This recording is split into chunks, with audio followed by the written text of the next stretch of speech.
Welcome back to the Mailbag on Super Tuesday recap, guys. As always, it's your host, Chris and Deepom here. And at the end of every month, this is the month of March, we take listener emails, do some show topics, notes. February's month, I just felt like there was a lot going on in February, or we were just so tired that February was kind of quiet.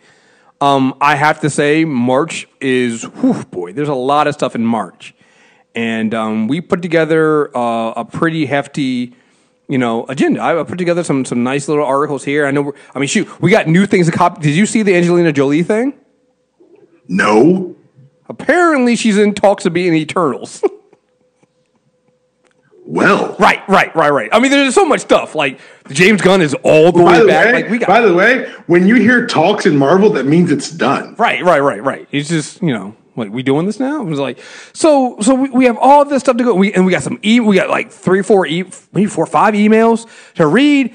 Everything's fine. I'm good. Like, I just told Shazam, like, it was actually going to be a pro DC episode too. Shazam is good. It was a positive in general episode. All right, you're right. Let's not go too far. Right. I was getting a little too excited. I was a little too much zip on the ship, man. Here's the thing though. I didn't even tell you this. I was even going to say nice things about DC Universe. Well, I know. I mean, that was the kind of show it was going to be. It was going to be that kind of show. And then you know what happened?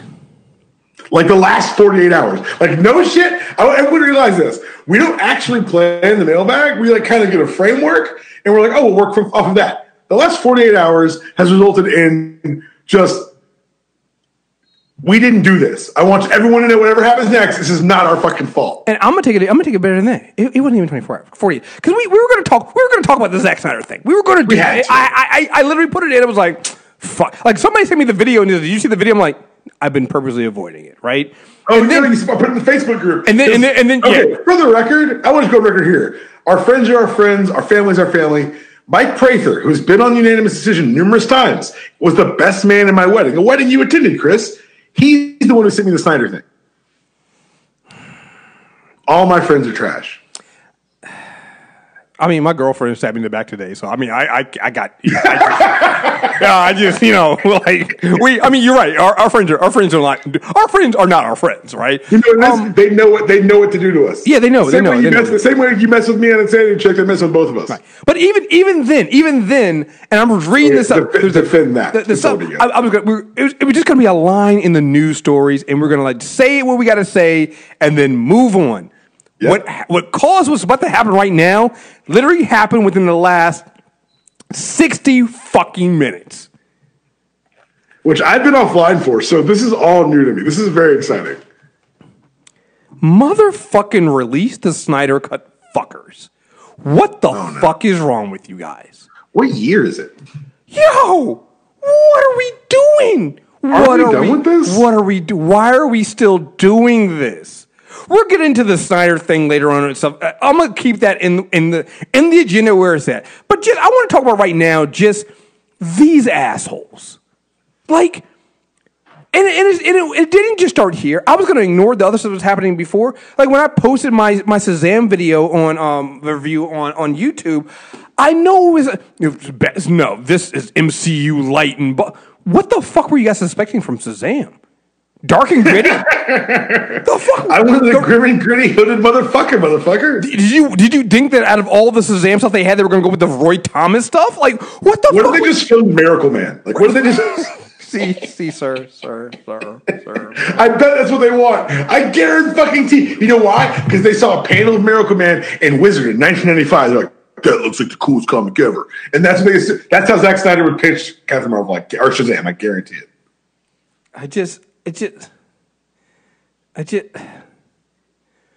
Like, what if Batman got rigged in prison? That's a movie. Sorry, I didn't mean to. He did say that, though. He did say that. Oh yeah. That's gritty. That's grounded. What the fuck are you talking about? I'm literally in the drive-through for a Wendy's because I'm starving today. I gotten home. I had to walk the dog. I had to go to the bank, and I'm like, yo, I'm fucking starving. And I'm sitting in the line at the Wendy's because Wendy's after like 8 o'clock, the motherfuckers just stop caring. Like, Wendy's is open late. Yo, can we talk about that for real? So it's a thing, right? Everybody, like, it's a national fucking scourge. There's a Wendy's off the exit to my house that I go to twice because when I go there, I'm like, oh, that line's too long and I'm not that hungry. I'll go somewhere else. Yeah. Or either the line's long or they just take fucking forever. Oh, that's why the line's long. Right. You're just sitting there. Not because overwhelming fucking demand for Frosties at 8:15. Yeah, no. It's just, you're like, so I'm sitting in line, so I'm doing the normal thing that you do at a Wendy's after 8, which is just sitting there waiting for somebody to take my fucking order. And I see this tweet to me. Because I said earlier in the day, 10 hours ago, DC is on the verge of its best made and best reviewed movies being released, and Snyder fans are out here still arguing and picking fights over the dumb idea Snyder had for DC films. Let it go. I said that 10 hours ago. I'm sure they took that super well, right? An hour ago, I get this response. Best made, ha ha ha. Shazam is a shit little comedy with zero substance. Aquaman is also a comedy with zero substance. 5 movies, epic saga over these solo comedies any day of the week. And you won't tell us to let it go. We won't. Fuck this MCU 2.0 stuff. First of all, what the fuck does that tweet even mean? That was a lot of words signifying nothing. So then followed to that was release the Ayer cut, because somebody earlier today said that why is there not the same energy for releasing David Ayer's cut of Suicide Squad, right? Which is probably actually a better film. Let's not talk about that because now I'm going to get mad again. Right. But release the Ayer cut is a big thing. Brand loyalty, we don't care about that. We ain't WB shills. We will fight for movies we want, and we won't go to watch movies we don't care about. So, like, do you think so? And obviously, I'm not someone who says that money makes it a good movie. Hello, Transformers franchise. But you also know that I don't really talk about it anymore. Talk about what? Transformers, the movies that I hate. Because for me, there's no point in being the voice in the wilderness when it's making money. And when Aquaman is like, you didn't hear me talk about Aquaman, partially because I didn't see it, but also because motherfucker made money. And without exposing myself to the uranium that was Aquaman, I don't believe people. There was no way for me to prove that was a bad movie, so I just shut the fuck up about it. If you're not going to see Shazam, cool. Shut the fuck up. Don't tell us how hard you're not going to see it. But this is the thing that gets me about this, right? These are not DC fans. These are Snyder fans. Which, for the record, if there's one group of people that I would not believe existed in 2019, it's the words you just said. Yeah, Snyder fans. It's like, and they have this, like, I've seen people go, oh, well, no, there people know that the Snyder Cut exists. Zack said it. I mean, Zack's saying anything, first of all. We're going to get into what Zack says later on. Zack Snyder says a lot of shit that, okay, sure. All right. Jay Olivia, Jason Momoa, and other people have said that they shot scenes and the Snyder Cut exists. Guys, let me explain to you how films fucking work. Directors and filmmakers always shoot more footage than they actually fucking need. So I have no doubt. And also whatever Zack Snyder is. He's neither one of those things. But yes, he is someone who shot too much film too as well. So I'm pretty sure they did shoot some shit. And there's probably some scenes out there that did get cut. That does not mean it's a cut of the film. This is not like Kingdom of Heaven where Ridley Scott shot an entire film, cut and edited an entire film together, and it's like 3 hours long. And then for the theatrical cut, they decided, we're cutting half of that shit out and changing the entire direction of the movie and releasing something that's like an hour shorter. That's not what happened. There is no actual cut of the film. Zack Snyder was gone by that point. He was gone. If they were still doing reshoots, and which is when Whedon came in to do the reshoots, that means there was no cut of the fucking film, guys. There was no cut. There was no cut that then cut to the final theatrical version. He does not have a final cut. He has a bunch of fucking scenes that are jumbled around because Zack Snyder just said, hey, wouldn't it be cool to shoot this? Two things. One, he doesn't have them. And that's the other thing, too. He doesn't fucking have them. It's very important to note. He's not working for them anymore. He does not work for them. He has nothing. He has no access to them. 2, this is DC's fault. Because You want to see a DC fanboy's heart do something weird? Say the words Donner Cut in front of them. Like, right? Yeah. There's no other franchise on the fucking planet where you're like, release the Ryan Johnson cut. Like, what are you talking about?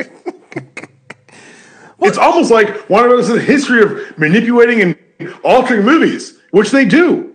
So, as someone who can look at history and say, hey, man, why wouldn't they keep doing it? I understand not the passion, the idea that a cut could exist. But once they've told you there is no cut, I don't know what to do. From people that actually control the cut, right? Not from Zack Snyder, who's not working for them anymore. Not for some other fucking director who has no fucking idea what he's talking about. And definitely not from the actors who, honestly, you guys do realize that actors don't even see their own fucking... Like, Chris Evans just got to see the first hour of Endgame. We're under a month. 3 times. He cried 3 times. We're not ready. Right. But he's only seen the first cut. He's only seen the first time. Like, they don't see this shit. Like, I remember when the Black Panther crew was at San Diego Comic-Con, their first time seeing that trailer and seeing themselves on screen was on stage at that point when they played the fucking trailer. Actors don't know shit about the film they're making, unless it's the director too. And even then, maybe not, you know? But like, no, they're just there. They're there. They shoot their scenes.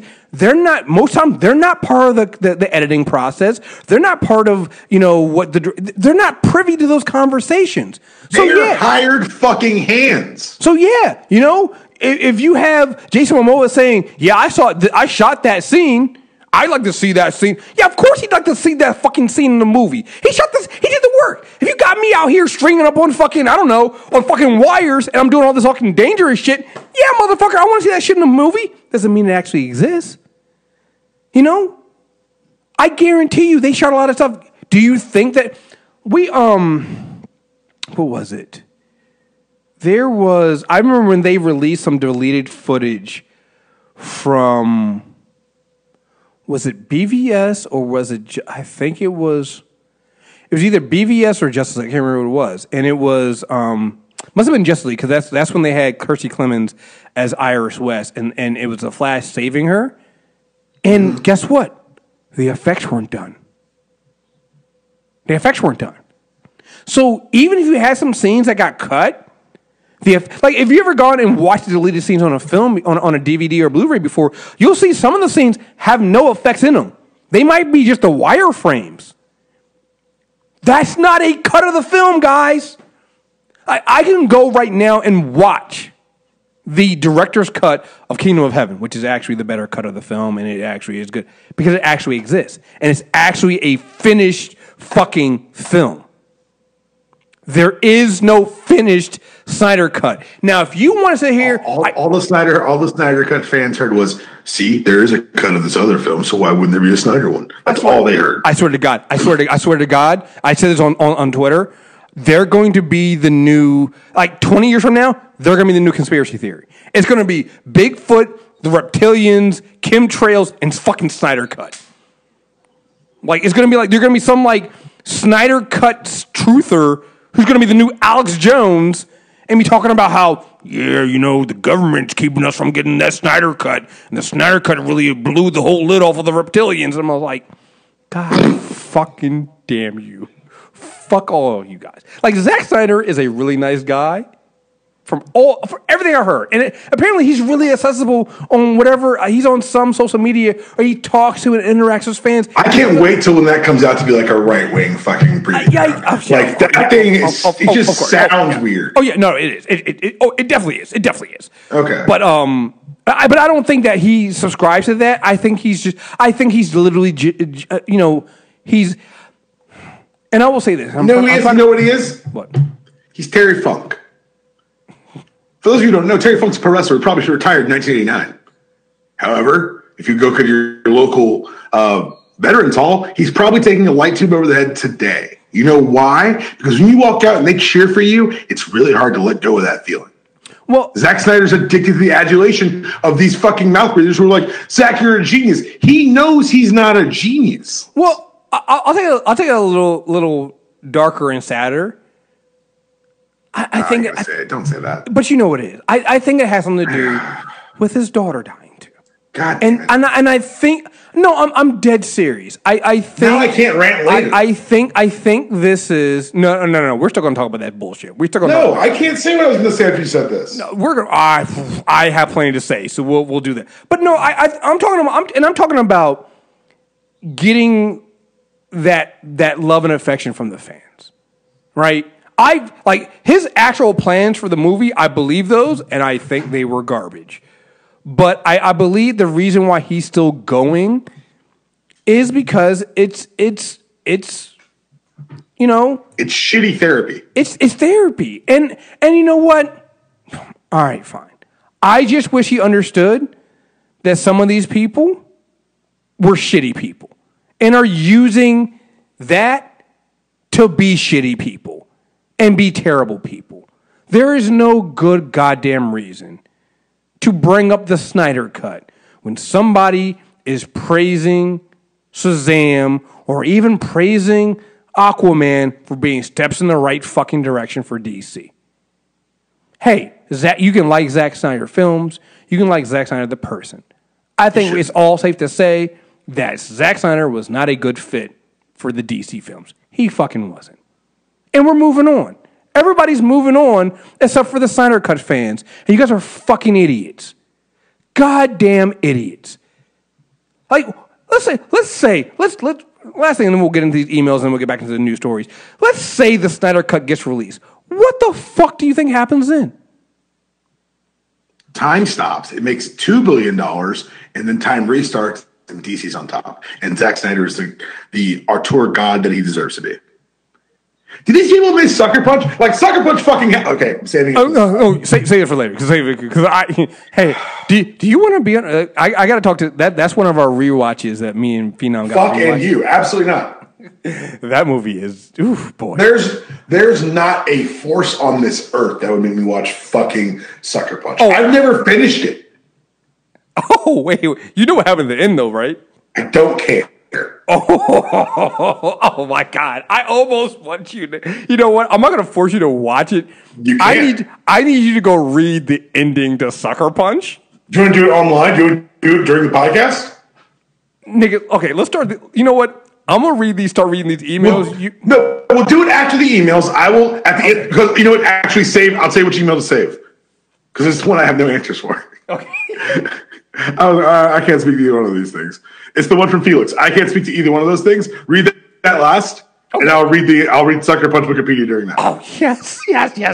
I'm very excited. Listen, guys, we're making another show up on We the fly. do not plan these. We not plan these. This is happening on the air, live. We go along. All right, here we go. This is one from Aphrodite Brown. Says, first of all, I'm absolutely enjoying. So this is one she sent. I think this is for kind of some character corner stuff and also Between Two Palms. First of all, I'm absolutely enjoying Between Two Palms. Susan and her husband are killing it, walking us down memory lane. I enjoy the fact that she didn't even name you. Like everyone, like I know it's a running gag and like everyone has a good time with it. Y'all go and learn. Yeah. Okay. I'm taking notes on everyone who tells that joke. so like the next character corner I introduce you as Chris and Susan's husband.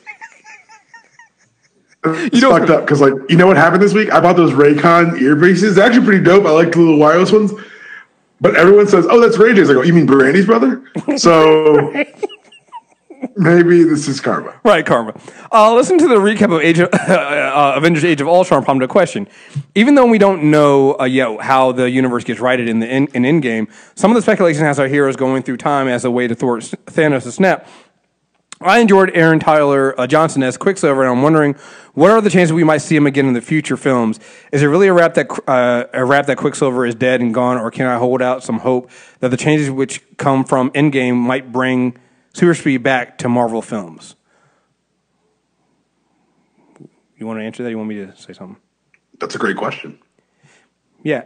I have my theories. We all get our theories. We're a month out. Like, Endgame is going to be, from only thing I've heard repeatedly is how unready we all are. And apparently that means me too, which makes me super fucking nervous because I've been guessing shit since the second I walked out of Infinity War, including my man having Black Dwarf having Captain Marvel sash on his belt. Right.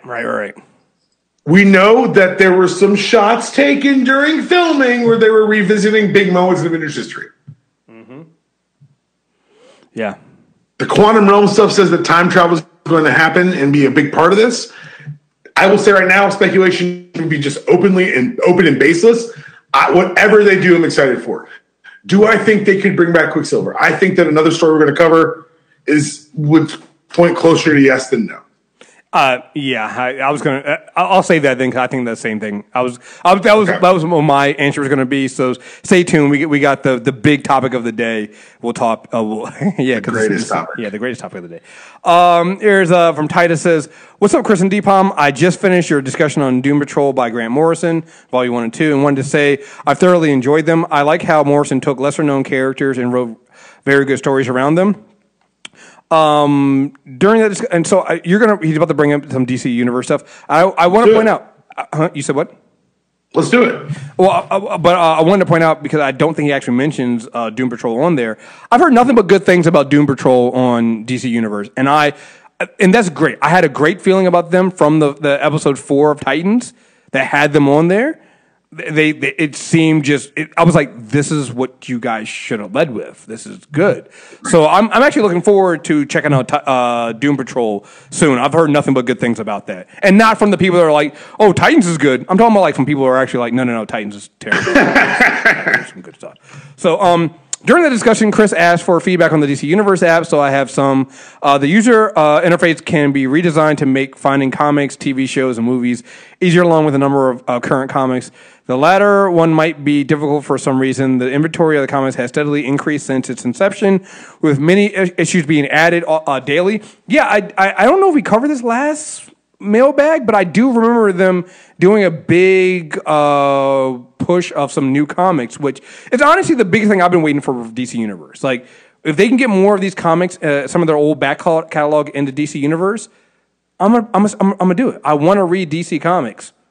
I need an unlimited version. This is still not unlimited but they got more stuff in there. I'll pay $7.99 for that. Often they add comics in to tie in with current promotion, upcoming media and TV, animated shows and movies, which is something we were asking them to do. So that's a good sign. The encyclopedia is valuable for a newer comic book reader like myself. It provides a wealth of information on the origins of characters and history of characters, from Alvin Schur to Detective Chimp to Tusky.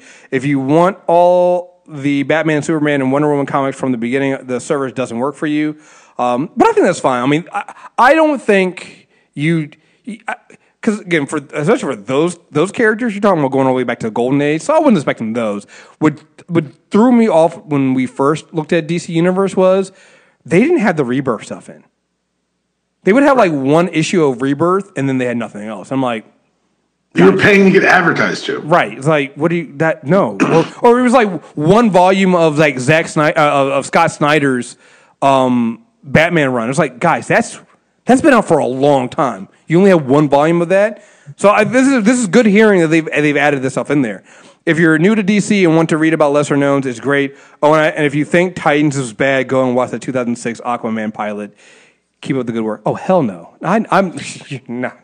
There's certain things. I'll have you know, I was in college in 2006, and so via the magic of torrents, I've seen that pilot. I don't think I've seen the pilot. I saw I think the trailer for it and was like, oh, hell no. Hell fucking no.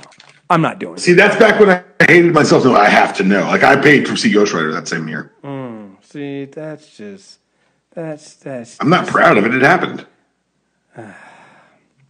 Amani says, shout out to another great month from the Guardians of the Independent scene. The first and most pressing question I have to ask myself is, how many times has Deepon watched Mallrats this month? If you say anything less than 3, I know you're a goddamn lie. Are you going to stop? I'm at 0. Oh. You have to understand how much Kevin Smith movies shaped my childhood. Like, I don't need to watch Mallrats. Right. I saw one of my friends this weekend, and her name is Trisha, and I introduced my wife as Trish the Dish. And she said, nobody calls me that. And I gave her a high five because that's how deep in the Mallrats we were. It's a good guy. So I don't need to watch Mallrats. I can close my eyes and just watch Mallrats. It's fine. By the time you read this, the Fox deal will officially be closed and the first family will be coming home. I'm not saying it's serendipitous to have Avengers 4 leading into Phase 4, but it could be a fantastic idea. Oh, don't worry. We spoiler alert, the big topic of the day. We'll be basically speculating on these things later. Yeah, the big topic of the day, guys. Add to that, we got, and this is a big one too, and then the big one. Again, this has been a lot of shit happening this month, and March has just been, give it to me. Add to that, we got Hickman back at Marvel writing an X-book. Oh, nigga, let's go. The X-Men have been undergoing a renaissance lately, and now you're bringing back Jonathan the God MC. Shit, Negro, that's all you had to say. Nigga. I'm saving my comments on that. I think we all know where I'm going to end up, though. Oh yeah. We got strong feelings. Strong feelings.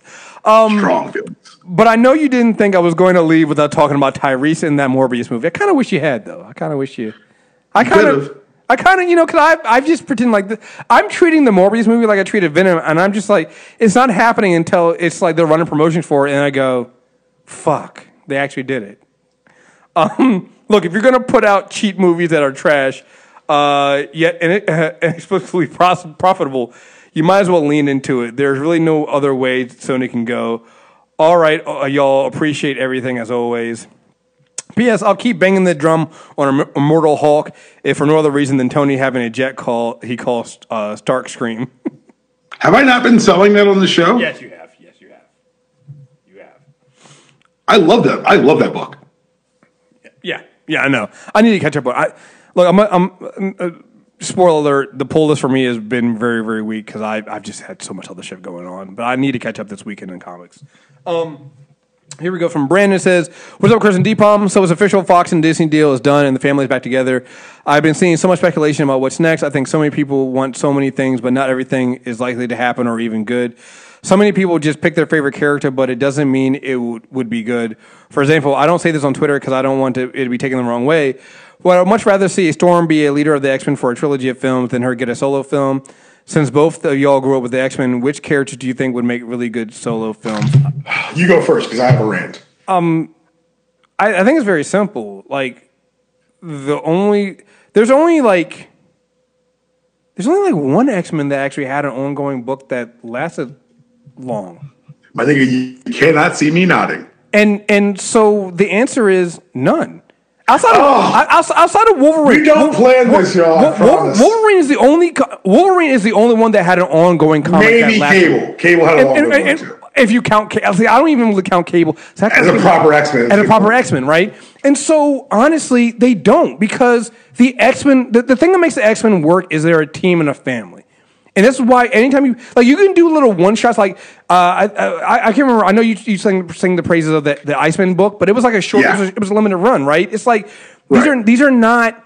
You don't need them. It doesn't. I mean, yeah. If Marvel does it, I'm gonna watch the shit. But like Gambit doesn't need a solo fucking film. Storm doesn't need a solo film.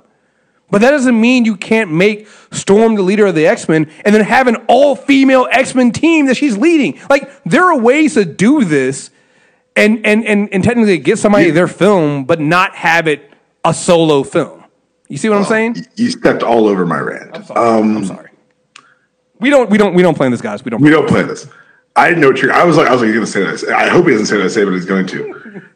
These characters are strongest in an ensemble because the facets of their personalities are highlighted by the natural foils existing. For example, Storm's regality is only heightened and made more important by the ferocity of Logan being on the roster most of the time she's on the team. When Logan's on a roster, it's a lot of soft personalities because you need to get the intricacy of the personalities. Nightcrawler, he doesn't just be a swashbuckler anymore, becomes the morally conflicted wannabe priest who looks like a demon. Piotr, the Russian strongman with the heart of a painter. They're allowed to be these things because Wolverine's got that super hyper masculine tough guy thing cornered. You're allowed to illustrate these, to paint with these other colors. Otherwise, you get Colossus from X3, who spoke, I think, fucking twice. So the beauty of the X-Men, the beauty of Storm, the beauty of Cyclops, the beauty of Pink and X-Men is how they relate to each other. And you said it the best. It's a family. I was reading so they're doing this thing called Age of Heroes on Deadspin, where they're talking about what the significant comic book or hero movie of the year was. And one they touched on was Scott Pilgrim.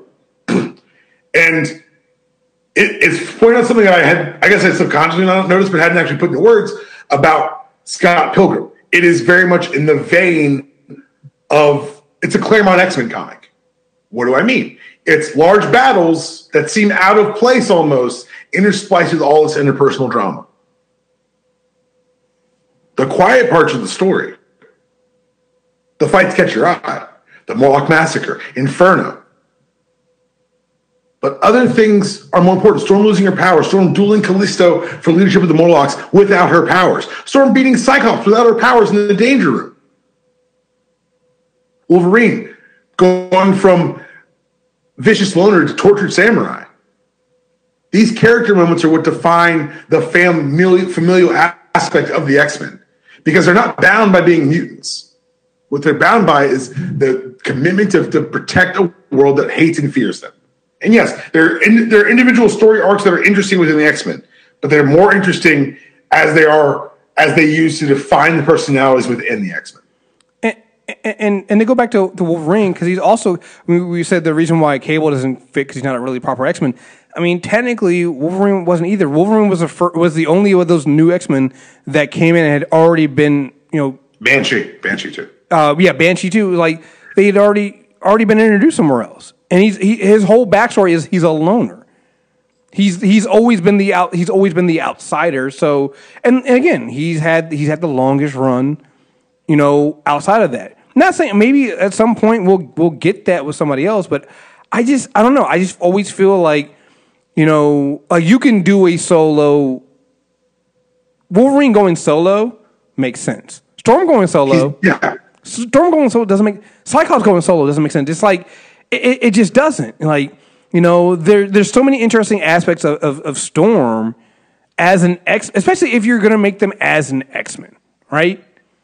The sum is the whole is greater than the sum of its part. Right. And again, you can center it. It's like the X-Men, I think, have the greatest potential for diversity and inclusion because you can mix and match that team, with all kinds of colors of the rainbow and sexuality of the rainbow and have a great fucking thing that hits all the necessary parts. You can do that. I'd like to re-ring the bell for Black Angel. I just really think it'd be great. Yeah, I mean, again, and God forbid, like you said, if you start race bending some of the characters on top of what you already have there, you got all kinds of stuff you can do with. I just think, I think these calls for solo films and again, you don't need it. You don't need it. Like, think about it. If you bring, what? Let's save this for when we do the Disney stuff. You send me the Storm story that needs to be told. Every Storm story that needs to be told is an X-Men. Is an X-Men story. And God forbid, because it's so crazy. The idea of the X-Men is that the strength of our people is that our unity is when we work as one. The strength of all people, human, mutant, black, white, gay, straight, is when you can come together. It's almost like being a team's the point of the goddamn franchise. This is so, Chris, it's frustrating to me because they want to say, oh, this is what makes it special. Let's take that away and then do this. And then get mad when it doesn't work. And that's why it doesn't work. That's why it doesn't work. When you remove... The point is working together is better. That's the fucking point of X-Men. It's so frustrating to see these debates about solo movies. And I'm like, oh, cool. So you've never read Next Book. And I don't want to be those gatekeeper assholes, but it is antithetical to the nature of the fucking characters. Yeah, if you love Storm, you don't want her to have a solo film because then you want to watch her be best friends with Jean Grey. You want to watch her have a little brother relationship with Colossus. You want to watch her be a surrogate mother to Kitty. That's what you want to watch. Yeah. You don't want to watch her be super powerful and fight some fucking third act CGI monster. That's if you do that, you are hamstringing these characters and taking away the things that we loved about them, the things that you love about them, and then telling them, oh, why isn't the movie good? You know why the X-Men characters are so intriguing to people? Because they're allowed to be more flawed than every other character in comics, because their very existence of the X-Men means you need to depend on other people to succeed. Justice League is interesting as a team book, but they all have their own individual stories. So when needed, they can operate solo. X-Men can, but they work best as a team. You know what it's like? There's always that conceit of the Avengers of why the fuck does Thor need Hawkeye? Well, it's the thing of, and I'll say this, and then we'll move on to the rest of this email. Nobody ever asked, well, can we get a Sue Storm or Johnny Storm solo? Nigga, look, please say it. Nope. Nobody asked for that. So why are we doing this with the X-Men? Don't break up the family. Don't break up what makes them. And that's the point. This isn't a team; it's a family. They live in the same fucking house. All right. They're all roommates. This isn't a team that came together to defend the world. This is a group of people who came together because they felt safe together. This is their home. It's not a fucking watchtower above the sky. It's not an Avengers facility in upstate New York. It is a privately owned home. Yeah, you're not a deactivated member of the X-Men. No, once an X-Man, always an X-Man. Right. You that's it, baby. You know, you're not like, oh, we got to call in the Avengers reserves. You know, it's like we got to call. Hey, is even the Fantastic Four at the beginning of AVX? So Bendis had done this thing where he made Storm an Avenger, which he wanted to do. I get it. I understand it. The beginning, Storm and Wolverine and the Avengers. It becomes very clear that the X-Men are going to oppose the Avengers. And Storm says, I have to leave. She says, why? He says, that's family. And she leaves the Avengers. At this point, the preeminent, most powerful force on the planet. She leaves, walks away from her husband, who's also serving on the Avengers squad at the time, and T'Challa. She says, I have to go home. Before I was a queen, before I was an Avenger, I was an X-Man. It's family, guys. It's family. Yo, it's bigger than like, oh, what are the cool characters you want to see on screen? The all-female X team. So they did a book like that for, I think it was like 10 issues, maybe more, probably more. I love that book. Yeah, because that's the most developed female characters in comics are the X-women, and they're the strength of those books. Yeah, literally and physically. Because in the X world, there's no one stronger than a psionic, and they don't get much more powerful than Jean Grey and Rachel Summers. Right. Well, Rachel Grey now. I don't cheat. It's like the again. That's where we'll move on to the next. We are going to move on. You touched a really big X nerve with these two X nerds. Well, it's like the thing from the Whedon book where Hank is considering taking the cure, and Logan's like, no, you can't do that. You can't consider that. You're an X-Man. Like, you mean something. It means something. Like, it's like that's just a no. He's like, anybody else can do that shit. You can't.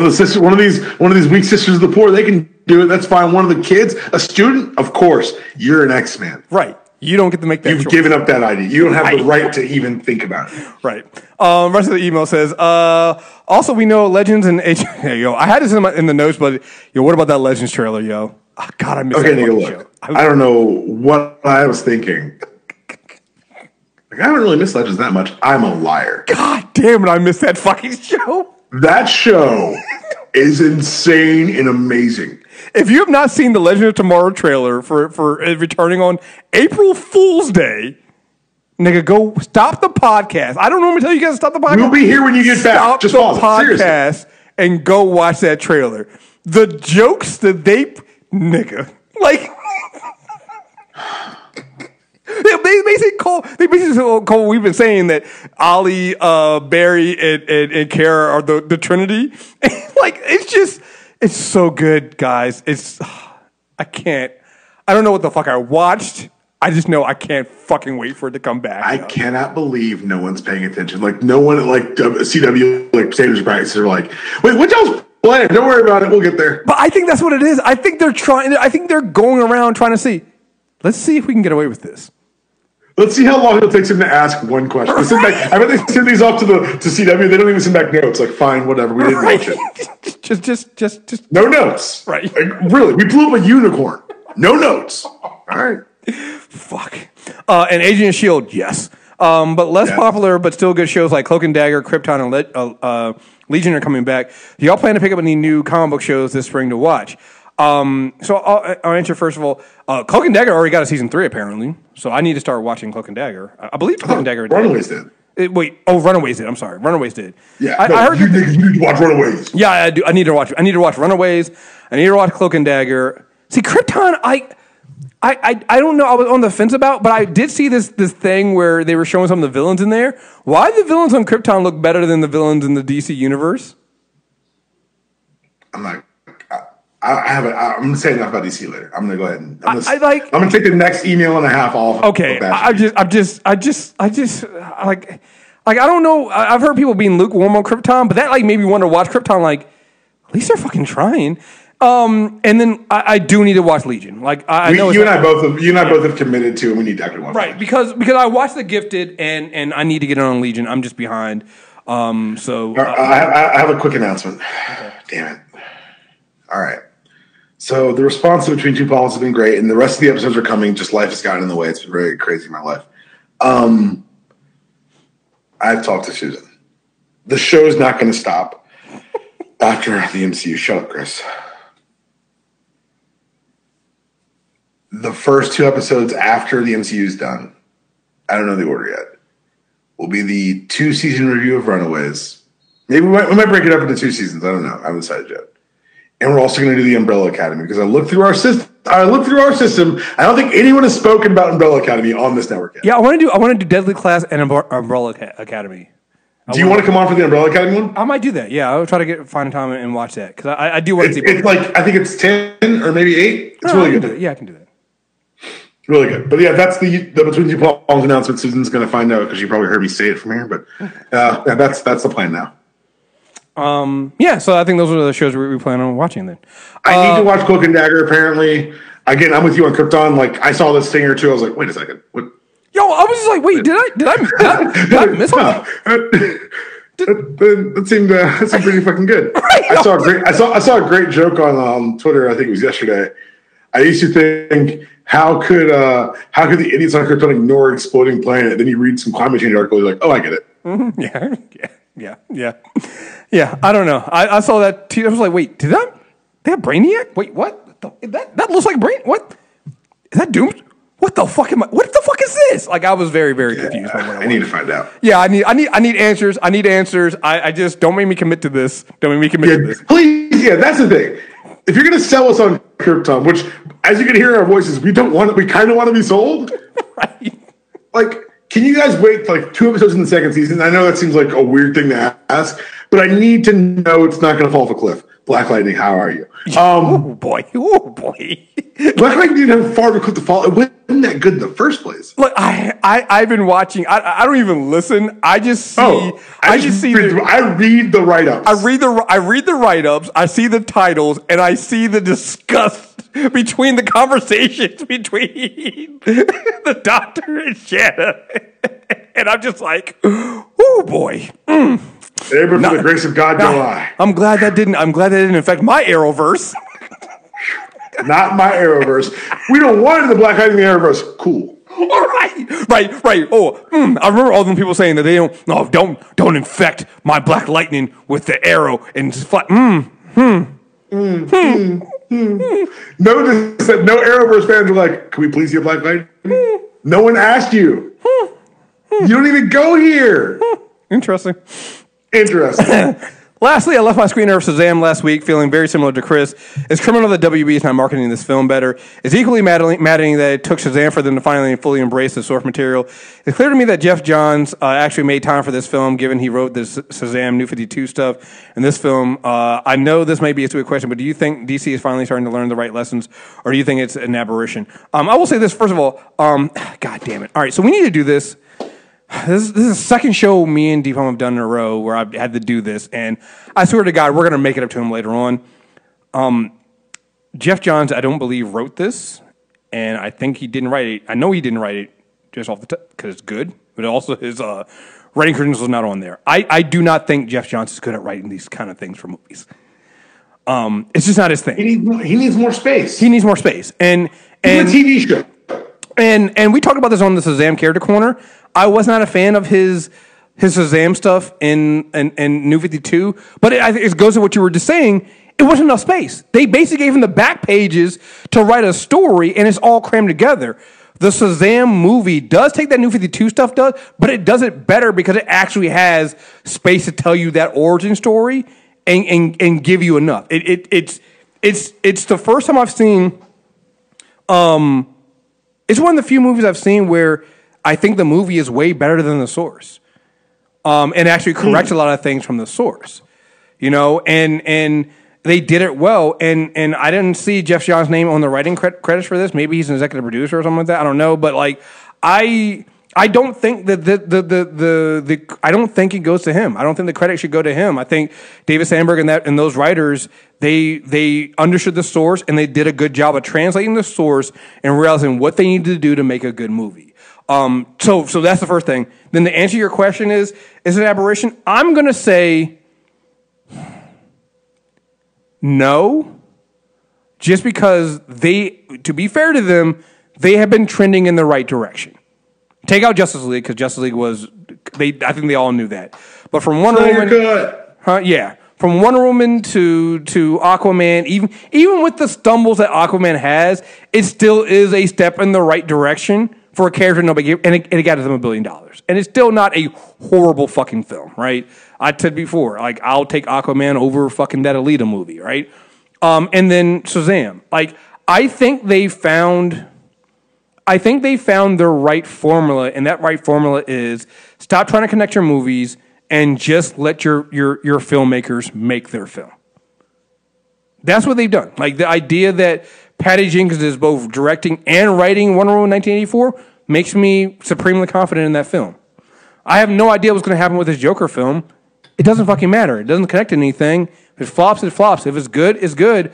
There's no pressure there, and I think you're seeing DC operate with no pressure. And that kind of even goes, even though I've been critical of it, it kind of goes to their marketing campaigns.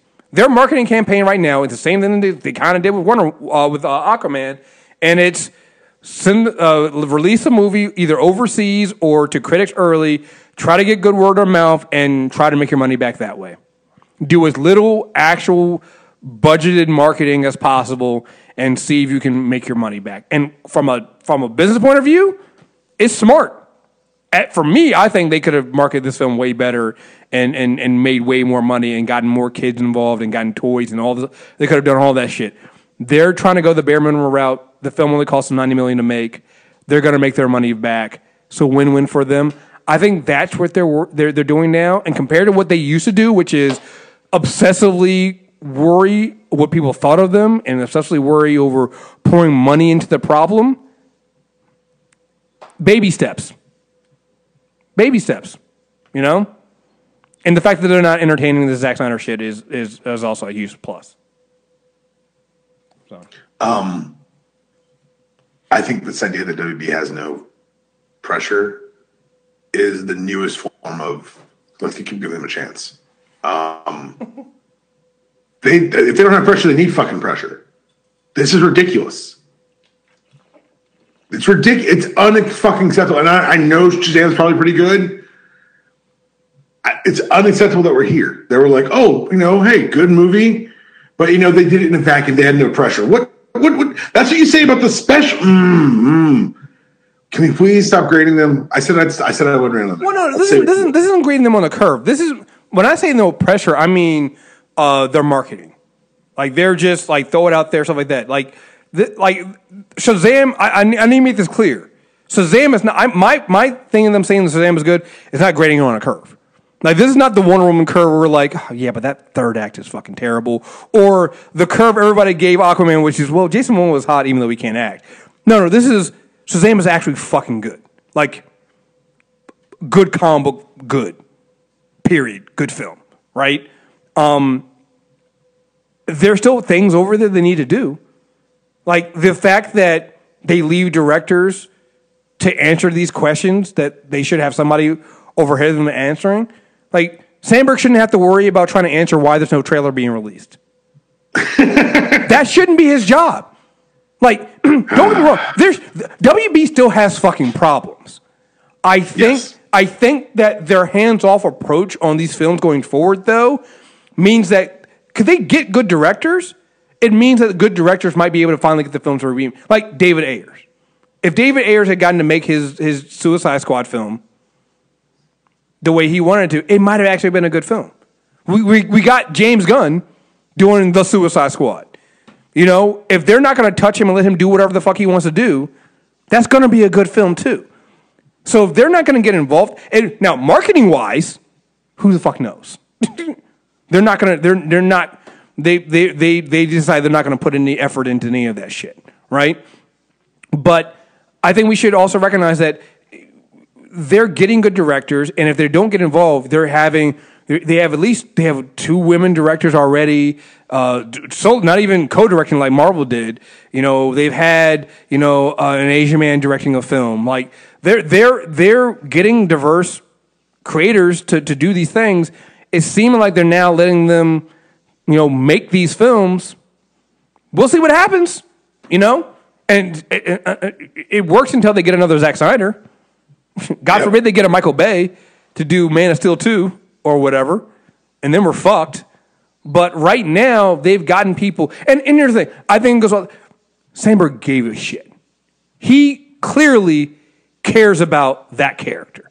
I think that Sandberg was they didn't mean to find a guy who cared. Yeah, no. It wasn't like, let's find someone who cares. It was like, we stumbled into someone who cares. I think that would it. Like, here's the thing. And I think I said this on the Shazam thing, on the Shazam character corner.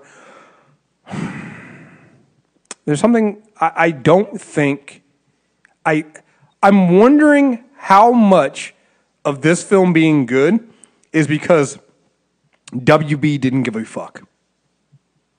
And so they didn't, we make fun of, how we just talked about Legend Tomorrow. It's like, is anybody even, did anybody look at the notes on this? You guys didn't care? Huh? They can do that? That's kind of how I feel what happened with Shazam. Because it feels like it had zero, Aquaman, you can see where somebody stepped in and they were cutting the film. Shazam doesn't feel like that. It feels like a cohesive movie. Shit, Wonder Woman feels cut to hell, right? We know it. We know the problems with that. Shazam doesn't feel like it, and I'm wondering if it's because they just didn't get that pressure. And again, there's just something supremely ironic that the film that they do best is a film that at one point, for a character DC at one point tried to kill.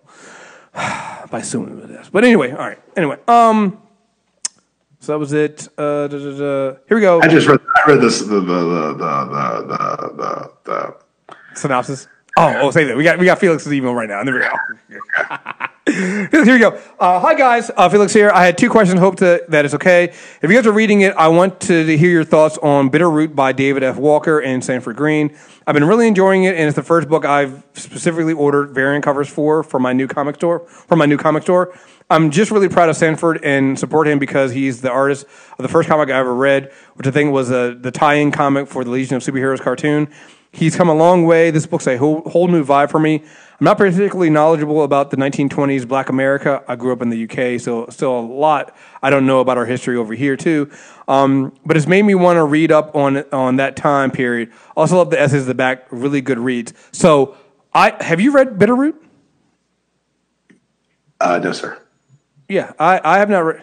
Are you upset about what you read? I'm an uncultured swine. I know the book. I haven't read the book. It's been a very busy couple of months. Yeah. But right now, I'm sending myself a note to get the book. You shamed me into reading. Yeah, no, I've heard a good thing. I've heard nothing but good things. I've heard nothing but good things, and I've been able to kind of be like, I'll read it eventually. And this is enough. This is the push. Thank you. Yeah, I need to read it. I've heard nothing but good things about it. Second question: after the last Super Tuesday recap on Star Trek Discovery, I've been wondering what Trek show you guys would recommend for a relatively casual Trek fan like me, whose main exposure is to the franchise of the new movies and Discovery. I've been wanting to maybe start one of the older series during the off season and don't know where to start. Watch Code of Honor, the Star Trek Next Generation. I'm sorry. Stop it. I am not a Star Trek fan, but I know what that is. Stop it.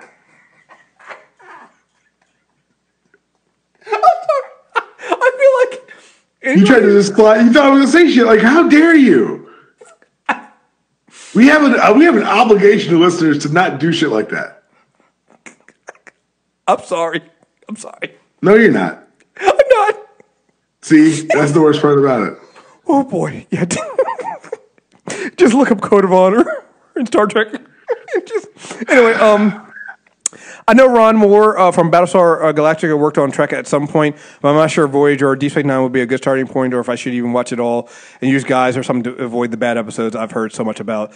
Thanks in advance, Felix out. Since I guess I'm the Trek person. Yeah, I have. Again, this is the email I had nothing. I couldn't contribute anything towards, except for being shamed into reading a book and admitting I'm not a Trek fan. So I'll say this. I say, like, to me, look, I grew up on Next Generation. Next Generation is one of those things where it's why I never complain about TV shows that don't have an interconnecting story, because Next Generation really never did. Like, it didn't. You just watch an episode, and next episode something else happens. It's just, that's it, right? There really wasn't an overarching story. Like, sometimes some episodes did connect and things like that. I think you can avoid the original series, and that I've never watched the newer the Enterprise series. Never watched that. My series has always come down to Deep Space Nine. I think you can rewatch Deep Space Nine. I mean, it has Benjamin Sisko, who is the greatest black dad and greatest father in TV history. I will fight anybody who says otherwise. Like, he's that good. He's that fucking good. And it actually has an interconnecting story. And yeah, the earlier episodes are kind of cheesy, but like, it's gripping. And you got a black man leading the series. I also know that some Star Trek fans don't like Voyager, but I do. To me, Voyager is another one that's you can jump into Deep Space Nine and not have to really watch anything else. You can jump into Voyager because Voyager is basically lost in space with Star Trek. And I think you can watch both of those. I mean, again, they're older, so the effects are what they are and the action's what it is. So you have to deal with that. But like, I like both of those series. I think both of those series are in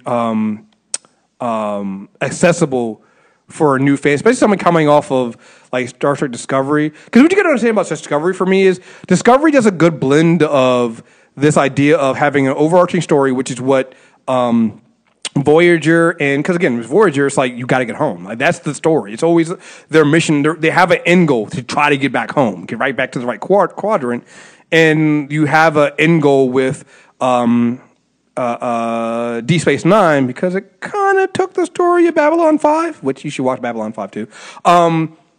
From that, so it's like they have ends in mind with this story. It's an overarching story for both of those.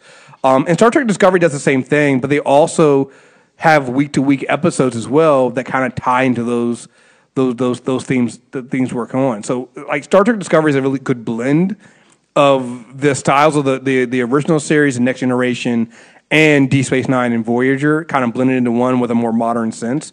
But if you really want to check something else out, I would definitely say Deep Space Nine and then check out Voyager. So. All right, before we move in these news stories, you did a little reading. So what does Zack Snyder fan, like, as someone who's never seen his movies, or like, how does this work? Because what the fuck? For those who are just joining us, Deepam finally read the ending to Sucker Punch. Apparently I don't remember any of this movie, by the way. That's what I'm warning that. Oh, well, neither does the main character anymore either.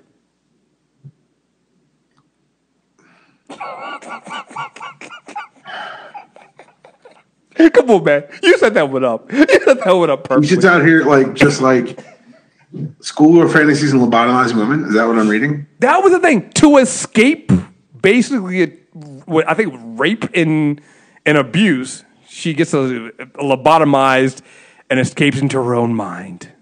And that's the ending of the movie. There's a musical sequence at the end credits? What? I can't remember that shit. I don't think. I'm reading Wikipedia, unless someone's trolling me. Which, to me, I like to remember Sucker Punch as just being a really badass fucking trailer, and that's all Sucker Punch was. So hold on, let's just do this really quickly, and we're here now because we're going to talk about him because he's kept talking this week. I want to just enter the conversation. We're going to start our news with Zack Snyder. Spoilers. I want to go through his filmography. Dawn of the Dead, whatever, directorial debut. 300. As someone who's a fan of historical wars, the Battle of Thermopylae is actually very interesting to me. There's a really great book called Fire at the Gates, I believe it was called. I read that a couple of years ago. If you're interested in the actual story behind this. A Frank Miller masterpiece is strong. It was fine. Watchmen, he somehow removed the passion from the most passionate piece of comic book art to date, that's some sort of talent. To sanitize Watchmen, they recreated scenes from a book I love, and it didn't move me a fucking inch. That's a talent. For me to disconnect me from Watchmen is an ability. Legend of the Guardians, holy shit, I don't even remember this. Sucker Punch, I just talked about that. He also wrote and produced that one. That's Patient Zero. Yeah. So that's Patient Zero. Okay. Yeah, so that's where hold on. Sucker Punch is where people determined he was a genius. That's the only movie he did write, direct, and produce, by the way. Chris, the only one, my nigga?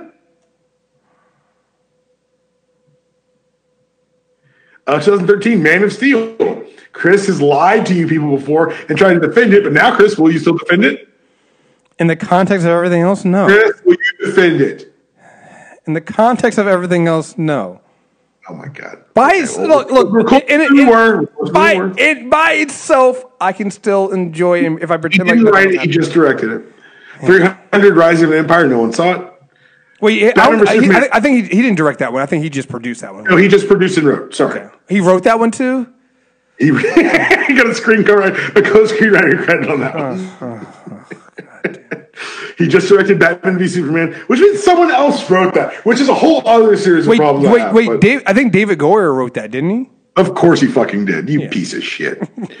Suicide Squad, he's uncredited director of the Flash cameo screen. Wonder Woman, he gets a writing credit for story, which is a piece of shit, and he gets a producer credit. Justice League, you dumb motherfucker. You guys let him direct and write again. Co-written with Chris Terrio, who's probably a fake name. And then this Army of the Dead thing, which we've covered before, which I hope never happens. Chris, is this your king? Is this your king? His one, I've got all the balls in my court was fucking Sucker Punch. A boy has no king. And you guys are going to the mattresses to defend this man. The Emperor has no clothes, dog. The Emperor has no clothes. Y'all have bought into a cult of personality, and you're willing to accept any kind of horseshit he hands you. Love yourself more. Demand better. This is that bullshit. This right here, that filmography I just read off. There's not one where you say, well, that one's excellent. You can different aspects of certain ones. You saw I didn't rip 300. I thought it was actually a fairly faithful adaptation of a pretty mediocre Frank Miller book. But there's not one movie on that list where you can objectively say it's a good movie. Well, here's the thing about Zack Snyder. It's always been his thing. It's he has a unique visual style, and I think that sometimes people confuse a visual. It's the Alita Battle Angel things. When people try to tell me that film is good, it's not a good film. It's a terrible script and a terrible film that looks pretty. And I think that the difference does not mean good. Exactly. And I think people lose sight of that. And people lose sight of that. And so the reason why we're even bringing Zack Snyder up again, he was doing, I think it was for a Watchmen event, and he was doing a Q&A or some kind of Q&A. And somehow he was going into the original screenplay for Justice League that they never shot. This is not even they never shot this stuff. This stuff that people were keeping, stuff they never even shot this. So mind you, the stuff he did shoot was the good stuff. Quote unquote. But he says, let's see. So it was like when this movie came out, understand that Chris Terrio and I had just finished the script to Justice League before BVS came out. Some people didn't like the movie, a vocal minority. First of all, dude, it's not a minority. So they said there's a lot of stuff we don't want you to do, so we rewrote the script. So the original Justice League script we didn't even shoot, the really scary version, because we were really nervous after the response. So first of all, let's stop right there. Why are you doing a scary version of the Justice League? The first Justice League film you're going to do. Why are you doing a scary movie? Why are you doing a scary Justice League movie? Why are we doing a scary Justice League movie? Deepon, why are we doing a scary Justice League movie?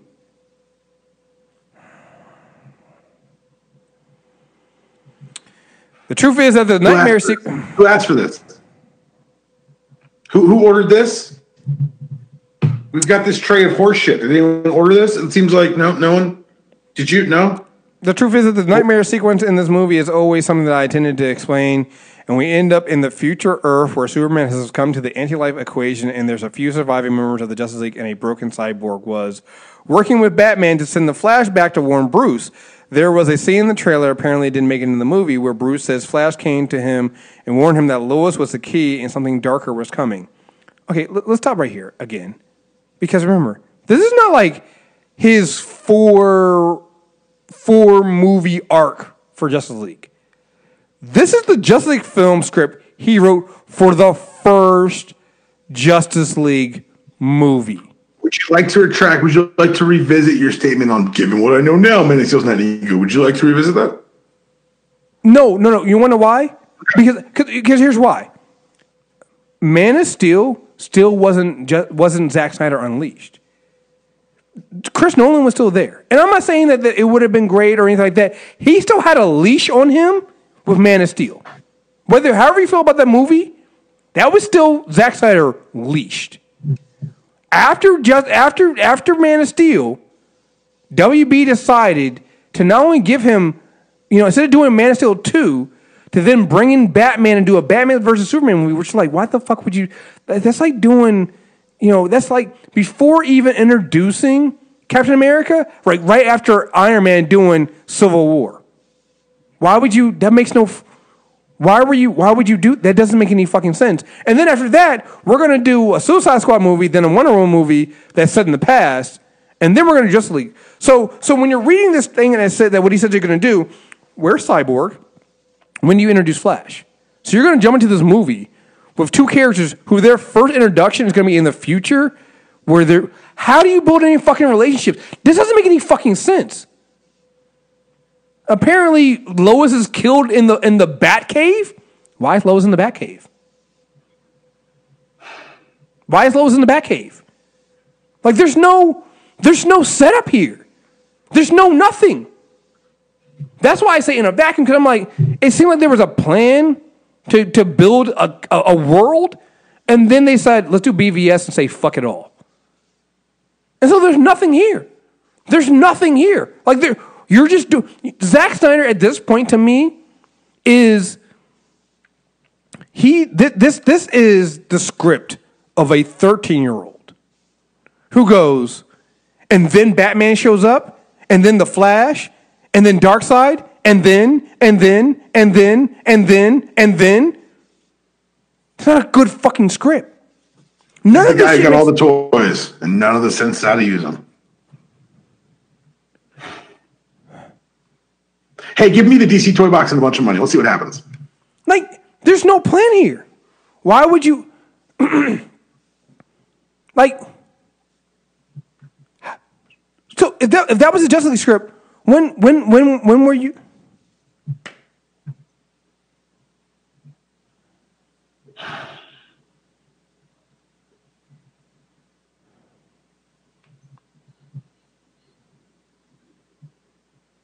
I got nothing.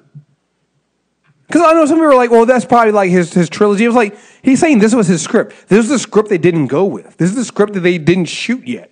That they were go like, he didn't write 3 scripts. He didn't have fucking time for that. What are we doing?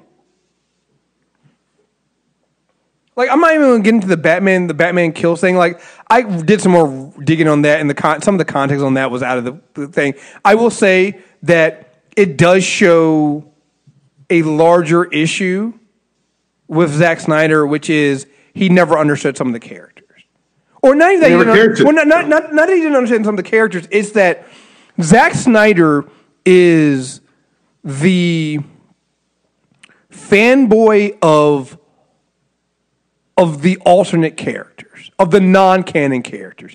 He's the fanboys of like the Frank Miller Dark Knight. Injustice, man. Of Injustice. Because they're cool and they're dark and they're gritty. He does, and that's the thing. That's the thing with Zack Snyder. It's not that he doesn't, because people are like, well, I like his characters. Like, his characters are already way past the point of introduction. He's at the deconstruction phase. Like, they picked a guy to deconstruct their characters when they hadn't constructed them. You bring this all the time with Man of Steel. Yeah. You say it all the time with Man of Steel. And I'm always like, and it goes back to why I say, in a vacuum, I'm like, well, they could have gone on and then built that part of Superman in Man of Steel. And understanding that, hey, they should have done it in Man of Steel. They didn't. All right, we can still fix this. We can still build this. Oh, wait, no, we're going right into Batman versus Superman, where now Superman is a god, and he's trying to stop Batman, and Batman's trying to... How the fuck did we get here? How the fuck did we get here? Like, there's not even a good connection between Man of Steel and BVS. It's like BVS completely forgot everything they did in Man of Steel outside of the destruction. And that's why Batman's trying to kill Superman now. What? Nigga, what? Really? That's it? What are we doing? I said this when I saw BVS. It's like, he's trying to go for a whole Injustice thing. That's fucking stupid. You can't do Injustice. You can't do the Injustice movie. I've seen people say, if they do the Flash movie, but they're supposed to be, we'll get to that later. Well, I'll say it right now. Ezra Miller is supposedly trying to rewrite the Flash script right now. I have nothing nice to say. Ezra Miller's gone, guys. He's gone. He's gone. He's gone. Ezra Miller is essentially typing into Creed thoughts on the Office, from The Office. We tell him it's connected to the internet, but it's just a Word document. We just move him to a broom closet. Yeah. It's not happening. Because here's the thing, and I hear people say, well, they should just do Flashpoint. You can't do Flashpoint for the first Flash movie, guys. That's dumb. But it's cool with a capital K. That's dumb. Flashpoint only works when you've established a Flash, and then what? But what if you alter nothing? What are you altering? What are we? Why? What? Did anybody else read or even watch the Flashpoint movie? Like, what are we doing? You can't do Flashpoint. What? So somebody told me today, Zack Snyder's vision. It's like, was that the same vision he used to tell Ezra Miller to run like a newborn baby giraffe with his legs on backwards? Was that it? Was that the vision he used? What are we doing? What are we doing? Fuck out of here. Stop. I need Zack to stop. I need Zack, go make your new movie. Go make your new movie. Shut the fuck up. Zach, just go sit down somewhere. Go sit down.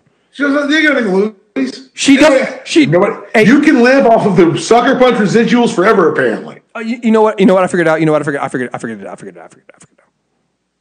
I gotta talk to Zack Snyder you gotta talk to Zack Snyder like you talk to your boy who's still trying to call his ex. Like, hey, bruh. She don't want you no more. She done moved on. She's off dating somebody named Patty. She's changed completely. She's dating someone named Patty now. All right? He's cool, man. You got to meet him. He's nice, but you just gotta fall back. Just relax. You know what? You got to learn how to love you. It's over. It's over. You got to walk away. It's over. All right. Let's try to speed through some of this stuff because we are goodness gracious. We are. Oh wait. We had a plan that wasn't this long. Yeah, we really wasn't. We're like an hour and a half. It's gonna be a long ass fucking mail. Yeah, so all right, cool. Let's go. Some other quick things, real quick hitters. We already mentioned the Legend of Tomorrow's back. I did want to mention this real quick. Arrow showrunner Beth Schwartz is getting overall WB deal. Good for her. And good for her. You know what? I've really enjoyed this season of Arrow. I think she's really done a breath. She brought some new life to some of the female characters, and it's definitely been a female character heavy season. So good for Beth Schwartz. She deserves that. Shout out to Mia Queen. Yeah. Big fan. Yeah, big fan. Actually, no, we're almost done. Oh, wait, I do want to mention this one thing because actually, you know what? I'll say that for. You're talking about the merger, nigga. What are you talking about? No. The merger and but I have another big thing to talk about before that.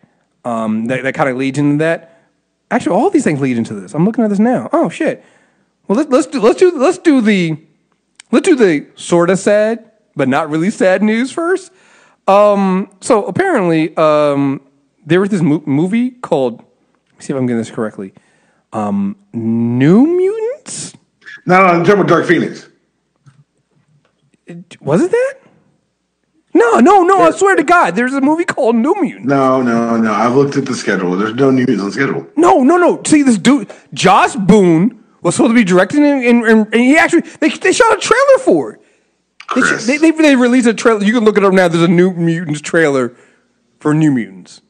There's a trailer for this. That's Dark Phoenix. They changed the name. No, I'm telling you, my nigga, listen. Because it's going to have young Arya Stark in it. You got to remember, I don't know who that is. Oh, you're right. Fuck. Damn it. Throw it in the pit. So apparently, so you guys might have remembered this movie, New Mutants. They got delayed almost a year. So you remember they told you that they were doing reshoots to reshoot the movie, and they were going to do all this stuff and add this and make this film scary and stuff like that. I think they were going to add a horror element. They're adding a villain, I believe. Mm-hmm. Yeah, there was a big story about this because it was like 6 weeks of reshoots, which affected the release date. I remember this. Apparently, they didn't do any reshoots yet. Excuse me. Louder, please. Apparently, they didn't do the reshoots yet. So the reason for the delay was that they needed to do the reshoots. But they didn't do the reshoots, so what was the reason for the delay? Is that where I am? Now, remember, this movie was supposed to come out in April last year. Yes. And a month before it came out, they delayed it. So, there's that. So Macy Williams was doing an interview for Game of Thrones. She says she was asked about it. She's like, who knows when the fuck New Mutants is gonna come out? Hopefully, this interview will make someone hurry up a bit. You know what's funny about it is, right? That really has to make shooting Game of Thrones kind of awkward. Because Sophie Turner's in the Dark Phoenix, and at least that's coming out, supposedly. Mm-hmm. So you got Sansa asking Arya, so how's your little movie doing? See, that's when you got to stab a bitch on set, yo. Yeah, but apparently they haven't even done the reshoots, which is wild. I have been seeing more people float the idea of it going on to Disney Plus or Netflix, like we mentioned, which I think is going to happen. They got to they've shot something. And here's the thing: there's a finished film. There is a finished New Mutants film. The one that they were going to release before they pulled it off the schedule a month before it was going to release. There is a finished New Mutants film. It is the new 1990 Fantastic Four film. There is a finished film. It's just not good. Speaking of things that are not good, apparently some Fox execs are blaming the Fox merger with Disney for hurting Dark Phoenix. What if, now just bear with me, Chris. I want to just throw this out here. I know this is kind of just crazy time. What if it's just a bad movie? That is a... What if you had to look yourself in the mirror and say, did we put out a substandard product so bad that we actually took the X-Men name off of it? Yes, we did. Would that require a level of honesty that, excuse me, and also you just got your whole ass company took? The whole ass company got bought out. You don't get bought out when things are going great. We know when we were dropping a trailer, but we're nowhere near where we should be at this time. It's frightening. I would be mad if I was the filmmaker. According to a source, Fox marketing and distribution execs met with the creative leads behind Dark Phoenix to discuss their strategy. But because of some of the major departures of long-term employees due to acquisition, some of the positions are being filled by temporary consultants. What's not normal is the elephant in the room, which is that most people that are not going to be the people Most people there are not going to be the people that are there that are still in the job when the movie opens. Someone sourced in the meeting. No one has come around and said, that's this is what's going to happen. I shouldn't be laughing at this. Why can't they just tell us that there's no place for us? Why can't they let anyone know, added the marketing exec? We are not leaving because we didn't make money for the company or we did a bad job. We're leaving because of a pure capitalism. Oh, listen. Okay. Well, did you hear what Sophie Turner said today? About how working with Bryan Singer was god-awful? The word I believe here is unpleasant. Yeah. Maybe don't hire rapists to do your to direct your film at first. Yep. Hey, them be the breaks. Now, before we get into the big news, let's get into the little mini news. We mentioned this man last week. He's having the best 2019. James Gunn back. Guardians of the Galaxy 3. He's directing that one too. Get you a director that can do both DC and Marvel. Okay, so okay. So they put production start date on Guardians for January 2021, I believe, to give him time for Suicide Squad. Last year I made an outlandish bet that I thought Captain Marvel would break $1 billion. Whoops. This year, I bet Guardian comes out first. Because they have not written this script. They have not cast. They have not done principal photography or location scouting for the Suicide Squad movie. Oh, that's a good bet. I think they're going to flip. I think he'll find a way. He has enough leverage and cachet to say, hey, I'm going to go film this Marvel movie first. Here's the thing. For WB, all it does is increase his name value and make him a bigger name for Suicide Squad. Oh, absolutely. I guarantee it comes out first. Oh, absolutely. And honestly, at this point, WB can afford to do this because they have a bunch of directors. They basically what WB's doing over there now, and again, this goes back to the idea of do we think they're on the right path? I don't know if it's the right path, but it seems to be what's working for them is you make a bunch of announcements of people directing and being in your films or whatever, and then you have a race to the bottom to see who comes up with it, well, race to the top to see who comes up with the script first. If you get a script and you get something that's working, you can make your movie next. That's basically. How's New God coming? I feel like everyone's forgotten about New God. I guarantee they will cut you a check if we can say your name. I don't know. I have heard nothing about New Gods. Who the fuck knows? So at this point, them announcing people are just like, all right, cool. We'll see what happens. They're still talking about the Batman might start shooting soon, but they haven't cast anybody. They're still working on the fucking script. It's starting. It's fucked up. I thought you were going to say people. Batman's going to shoot people. And I was just like, oh, of course he is. Sorry. At this point, who knows? The Flashes, they're working on, at this point, it's just whoever can get closest to pre-production. It's that scene in The Dark Knight when the Joker breaks the thing in the half and goes, we have an opening. And the guys have to fight over the stick to see who's going to live and who's going to die. That's what it is. It's all right, guys, here are the dates. May the odds forever be in your favor. Have at it. See who can get a script first. All right? It's basically Amazing Race. It really is. And, hey, you know what, though? It works for them. Does it with this long string of track record of fucking wins? It works for them? What the fuck? No. I know what you meant. Yeah, from a corporate point of view, it works for them because, again, WB is not like Marvel Studios. Marvel Studios has to keep their schedule and it has to make these films come out because Marvel Studios doesn't. Their movies matter. If they don't put a film out, the fuck? What else is Marvel Studios putting out, right? WB, though, it's okay, we don't have a DC film coming out this year. Well, we have a ton of other shit. We got a Harry Potter film coming out. We got this film coming out. Fuck it.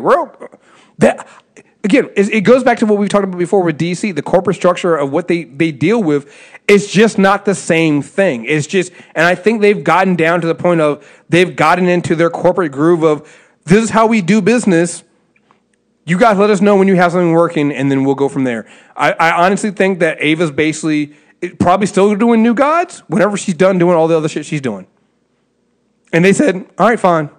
You owe us a movie at some point within the next 6 years. Okay. Which is nuts. Right. Listen, couldn't be me, but hey. Nuts. Hey. batshit way to run your business. What? Hey! You know what? You could have had a guy whose script for his Justice League was to have Darkseid boom tubed into the Batcave to kill Lois Lane. And all right, I'm gonna say this right now. It's the last thing I'll say about Zack Snyder. His plan was to have Martha Wayne not die in the alley, go into witness protection, and become Martha goddamn Kent to raise Superman. My God, this is your king. I'm not making that up. He said that. God damn it. This is your king? Zack Snyder fans, I'm now talking directly to you. Is this going to YouTube? Oh, yeah. I'm talking directly to you fucking mouth breathers. This is your king. Go read a fucking book. Not even a comic book. Read a well-written book. One that's got some reviews, one that teaches you about story structure and how things like that work. Because what he's giving you is horrible fan fiction. I read the first page of that page and like, this ain't worth my fucking free download. Close that shit. Last thing on the James Gunn thing, too. I got to say this. Whether you feel he should have been fired or not, whether you feel what he said should have kept him out, however you feel, about, the... How we got here. I will say this. Because, again, remember, nobody's ever canceled. There's that. But out of all the canceled people, James Gunn did it right. He apologized. He got off of Twitter. He asked people defending him not to. He told people not to defend him. He told people that he deserved to be fired because of what he did was wrong. And he shut the fuck up after that. And that was it. There was no going out there blaming it on Ambien. There was no going out and saying he was a real victim. There was no blaming PC culture or anything like that. He owned up to it. That's how a grown-up handles it when you fuck up. You say, you know what? You know the three most powerful words I've learned in my life in business and in personal relationships? I was wrong. Amazing how that works. You'll disarm a fucking room. And I was wrong. And you know what? It paid off on him because, again, remember, as we said back then, all of us said, he's a white man in Hollywood. He's not going to be canceled for long. And he wasn't. Because his movie with Sony was coming out soon that he's producing. I think his brother's directing and he's producing it. And then WB hit him up for writing the Suicide Squad script and then directing the Suicide Squad script. Then we come to find out the entire time Disney's already been like, hey, nigga, you know you're coming back, right? Disney never looked for a replacement. Disney never looked for a replacement. Had already told him back. You know why? Because it was... Yeah, they didn't... Right. We saw who got him fired, right? So it was just like, listen, let's let it blow over. Everybody, they're not. Like, I know it was like Disney's bowing to trolls. No, Disney knew what they were doing. Let them scream themselves out. We'll bring the man back. So, all right. So now let's finish off with the. Which, by the way, trolls, if you're going to do it, wait till it's about to come out and then do this. Yeah. All you did now was delay the movie. You want to affect the box office? Wait till premiere weekend. That's when you leak this kind of shit. And you can't do it again. You can't fire this gun twice. Like, no pun intended. It's pretty good though. You like if you wanted to hurt James Gunn, you wanted to hurt Marvel, you save it for the weekend before Guardians 3 or the weekend before Endgame. You don't do it in pre-production. You big dummies. Right. Just poor strategy. That's the most offensive part. All right, so we're ending the show. I mean, we'll do some quick pull list stuff at the very, very end. But let's end with the big March news. You can't see me, but I'm doing the Rocky dance at the top of the steps right now. So in the air. So here's the thing that I loved about this whole thing about the again. I'm gonna address it now. I understand. Big corporations, monopolies are bad, blah, blah, blah, blah, blah, blah, blah. When you get rid of your fucking Amazon Prime account, then we'll give a fuck about, I'll stop talking about how excited I am for the X-Men to come home.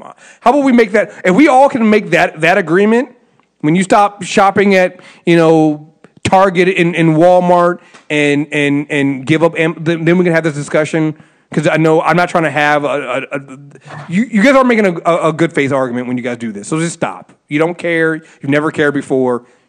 we're not gonna do this right now. You guys are just caring about getting your character. People are losing their jobs. You don't give a fuck about any of that shit either. So just stop. All right. Now, but that said, I love the fact that even the MCU stars seem to understand that only Ryan Reynolds is coming over with them. I can't believe there'd be a question. Like, did you saw the Chris Hemsworth when I think he retweeted something. It was an image of Deadpool with the Thor helmet and holding the hammer or something like that. He was calling him like their child. Like the Walt Disney page had Deadpool as like this is how crazy it fucking is. They had not Hugh Jackman's Wolverine, not even like Patrick Stewart as Professor X. Not any of the new. They had Deadpool. They know where the money is, baby. All these people. They ain't get rich being dumb. Some people do. They didn't. And it's been killing me that people going like, oh, well, Disney doesn't do R-rated films, and Disney doesn't do. They're going to like. You guys do realize Disney has owned like Miramax at one point. Like, Feige came out and was like, no, we good. We're gonna let them cook. Guy, like he said, there's no brand confusion. Audiences know what it is. Like you do realize they also did Netflix shows. They did Netflix shows. Mm-hmm. What are we talking about? Like, what the fuck is wrong with you? I mean, not to mention, here's the thing: in Infinity War, it's PG-13, but they killed off half the fucking heroes. They killed half the universe. They killed half the fucking universe. Like, guys. Nobody cares. Like, Deadpool's come home. The X-Men will eventually come home at some point. But for now, Deadpool don't know them niggas. And do the MCU. I just find it hilarious. But it also kind of sums to something I was seeing last year where they promoted Deadpool from when it released all the way through the end of the year. Deadpool 2 kept getting promoted. They re-released the PG-13 version in theaters. Like, it was very clear they were kind of pushing them like, please take us home. Please keep us. And of course, they're the best one they had. So, yeah, they're going to be there. And we said this before, Deadpool is a good kicking off point. If you're going to keep the X-Men separate or somewhere, you can build that universe over there with Deadpool. You can. But we know eventually they're going to collide universes. Yeah. They're going to. Of course. There's too much money now. AVX is coming in like 7 years. Yeah. You know? I still think that Fantastic Four are probably closer just because you won't. Because here's the thing. Oh, but you're really fast. Because here's the thing. The X-Men film, this Dark Phoenix is coming out now, which means you're going to be at least 2 more years before you get another X-Men film. At least 2 or 3 years, right? But we haven't had a Fantastic Four film since 2015. I keep forgetting that movie happened. Yeah. So you're looking at probably not even, maybe make an announcement this year, maybe not starting anything until 2020, 2021. That's perfect timing to get a Fantastic Four film in there. And you can start seeding things into other films. And we've said this before, the Fantastic Four don't need, you need to do a lot of work to kind of get the X-Men into the MCU. It's a lot of work. You don't need to do a lot of work. It's not just a group of heroes. It's a race of people. It's a whole entire race of people, right? And I honestly still fall into the category keep them separate and then somehow collide the universe. And you can do that with the quantum burst and all this. You can do that, right? Jonathan Hickman came home, didn't he? Yeah. Oof, boy, Jonathan Hickman writing X-Men. We did skip over that topic, but just. That to me, but that tells me, yeah, there's a lot we can do with that. So, but yeah, I look at it like, Fantastic Four, you can add them at any point, and you can see them in at any point and do things, and then maybe even then somehow use the Fantastic Four and Reed Richards as the glue to kind of bind the two universes together. As with some, there's so many things you can do here, so many things you can do. You can do a time runs out in colliding world. Like there's just it's endless at this point, and it's all coming under Kevin Feige. Which I saw somebody say this before this week. You have to give credit where credit's due. I see a lot of people talk about it's taken the MCU 10 years to get women, get a female character, to get black characters in there. I'm like, how long did it take the other studios to do that?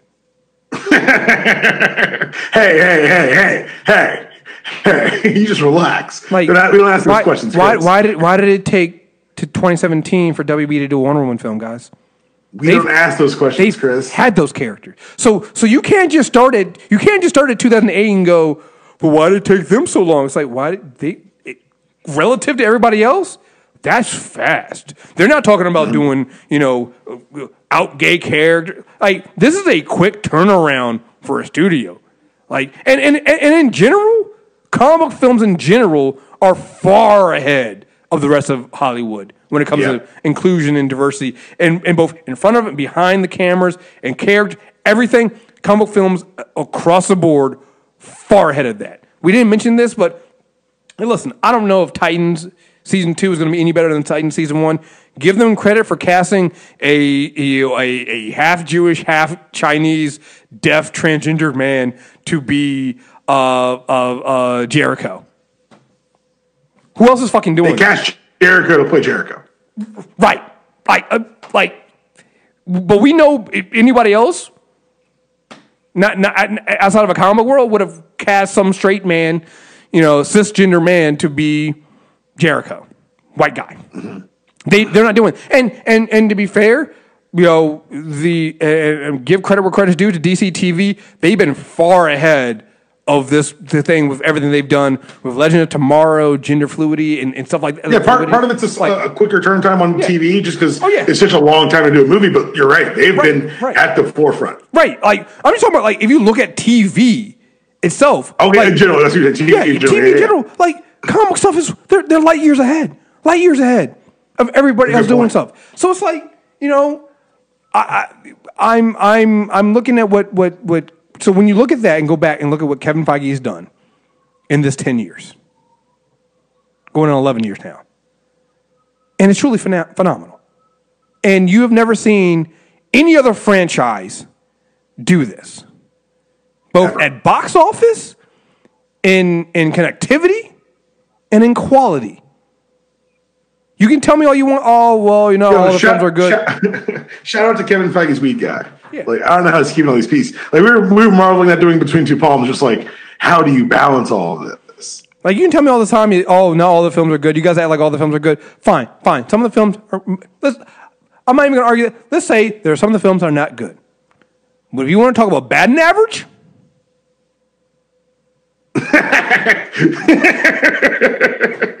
we talking bad and average. It's funny because it's true. Like, you got to tip your hat, and he should be whenever he's done, he should be paid billions to be a consultant for other studios to get. And this is not me taking shots at WB and DC. I'm talking about just other studios for doing films, like all those like you're trying to do a video game universe. Talk to Kevin Feige. Oh, you're trying to do any kind of connected universe, really? You're trying to do an anime film, right? Your lead character is supposed to be Japanese, and you're thinking about casting who? Scarlett Johansson here? Yeah, maybe don't do that. Maybe don't do that.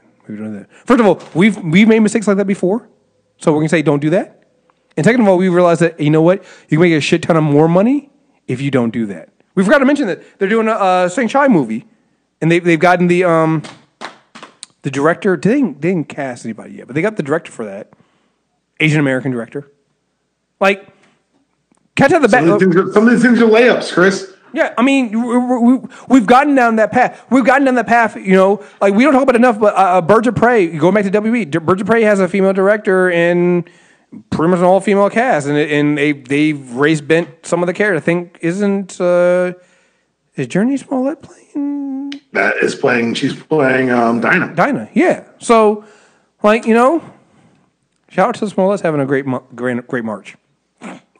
Smollett family. Yeah, having a great March, Great March. There's a lot, I don't know, man. You got to give credit to Kevin Feige, and I look forward to seeing what he had. Because here's the thing. This is now Kevin Feige this is Kevin Feige now when he's gotten the Infinity Gauntlet with all the gems. This is the power they gave Zack Snyder, except it's given to someone with talent. Because you've now given Feige again. Feige got, and remember all this changed in 2015 when he got moved directly under Alan Horn and from under Ike, right? People, that's the other thing too. People always complain about some of the choices that were made, but it's like, were those choices before he got moved under Ike or after? Because after Ike, he's been the phase 3 hasn't missed, right? And he's been knocking them out of the park since 2015, even more than usual. This is now Kevin Feige was now having the toolbox of the Fantastic Four, having the toolbox of the X-Men. Like we cannot stress enough how many characters that is. How many characters that Fox had that they just dropped the ball on, right? Squandered. This is Kevin Feige now also being given the toolbox of being able to put shows onto Disney Plus that connect to the MCU. They have literally given Kevin Feige the Infinity Gauntlet. He is going to wield it. So weird and so well. God, Nick, I can't wait. It's going to be great. I guess the thing is, you got to realize it's going to be great. Not good, not all right. This shit's about to be greatness. Thank you, Kevin Feige. You think the Thank you, anti-monopoly laws, for allowing this to happen. I like seeing people say, once the original Avengers are gone, I'm not even excited in these movies. It's like, well, somebody is because Captain Marvel's about to hit $1 billion. Yep. Black Panther hit $1 billion. Whole last billion. Those are the two you're leading the universe with. Both of those films made billions of dollars. Their next films are going to make billions of dollars. Yes. I also thought about this too. There's something interesting to me. So if you go back to Black Panther and you go across both WB and Marvel, Black Panther made $1 billion, well over $1 billion. Infinity War made $2 billion. Yep. Whether I like it or not, Aquaman made $1 billion. I chose it not, by the way. Well, Captain Marvel made $1 billion.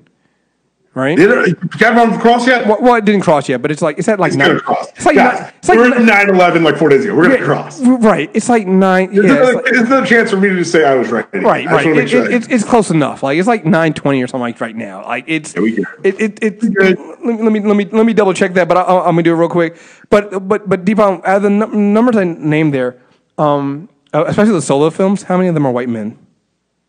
Well, hold on. You got because Aquaman's not even. And then there's, oh shit, it's a really good point. Like, it's almost like other people have money too. Chris, that's crazy talk, though. That's crazy talk. Here's the thing. Wonder Woman 1984 is gonna make $1 billion. Yeah, whether I wanted to or not. Yeah. Well, here's the thing. I'm definitely rooting for, but I don't have a lot of faith. How about that? Well, I do because it's Patty Jenkins. She's also writing it. This is her. I recognize the reasons why it should. Right. I'm concerned. And maybe baseless, whatever. I'm just concerned. I'd like to voice that. $919 million. 919. I may go see it again this weekend. Yeah. So. I'm gonna put some money in the cup. Yeah, but see, all these films didn't star white men in $1 billion films or close to $1 billion films. Yep. We're like when they say that we're going to do it, we're going to do an Asian led character. All right, we're gonna make a ton of fucking money. We're gonna do a gay character, openly gay character. We're gonna make it. I mean, now there's no anything's possible. Anything's possible. No excuses. There's no excuses. Wonder Woman made $821 million, and they had piss poor fucking marketing for it. So I'm like, the worst. I just, So yeah, I'm really really excited to see what happens going forward there. All right, so we are way too long. We are an hour and 45 minutes with this. Let's skip the poll list. Yeah, let's skip the poll list. Well, actually, there's one thing. Did you read it yet? Detective Comics 1000. I haven't read it. Okay, so I haven't read it either. So you know what we'll do? This is what we'll do, because actually there is an error this week. I didn't know there was an error this week. We will talk about our poll list on this week's error at the end of this week's error. How about that? Perfect. All right, guys. I'm sorry. Blame the Snyder Cut fans. This is not our fault. It's not our fault. They came for us. We had to respond. I was gonna keep it nice and short and simple and talk about all the fun stuff and not even do this. And they made me do this. They made me do this. They made me who I am. Anyway, folks. Last thing before we get out of here, you guys. This is the first show I can announce this on. So you guys know that we're doing our in-game showing here in DC. We also got one in LA. So if you're on the West Coast, please go and sign up for tickets to see in-game with Shanna Rowe. Guys, there's only one place in the country that you can buy tickets early for this movie. Right. Nobody else is having. The tickets aren't on sale yet. Yeah, they're not. We're the only people in the country selling them. Right. Go get your tickets. For the DC show, I know a lot of you guys wanted to come to the live show, and those live show tickets sold out. So this is what we did. We split our time. So if you've already bought your live show tickets, you are going for the early show, and that'll be going. I think the times are 4:30 to 5:45. Now, if you buy those tickets are already sold out. So you guys are already going. You guys are going to early show. Now, if you buy tickets you can also now go to the late show, which will be, I think the time for that is 6:15 to 7:30. So now you can go watch the movie with us and still hang out with us and get a live show afterwards. So go to endgame.mtrnetwork.net, sign up for those. We also have some prizes to give out as well if you come out and hang out with us. And it's going to be great, guys. You're going to want to see Endgame with us and then hear us talk about Endgame. So come out and do that. We're going to enjoy it. So I think that's basically it right now. Remember, if you want to email us, you can email us at mailbag@mtrnetwork.net. And folks, stay tuned. We'll be back. Guys, we'll be back after Endgame. No, I think our last mailbag will be right before Endgame. Man, it will be. What a time! Our last mailbag will be. Whoo, boy. We might have to delay that. We might have to delay. You know when we record our mailbags on a Wednesday? That's the 25th. We might have to wait until the 30th, which is a Tuesday, or the 29th. I think we should do that. I think we should delay our mailbag so that we can so that way we can do it after we've seen the movie and we've also had the But like we're already going to record at least a couple spoiler casts for the network. Oh yeah, of course. There'll be plenty. So why wait? This way we can get everything else out of the way and then clear the slate for Endgame. Fuck it, you're right. All right, let's do it then. All right. So it'll be the last. You know what it'll be called? I got the title. Endgame pregame. And you know what? You're right. Let's do that. Let's rock with it. All right, folks. Thank you guys very much for listening. And until next time, we are out of here. Peace.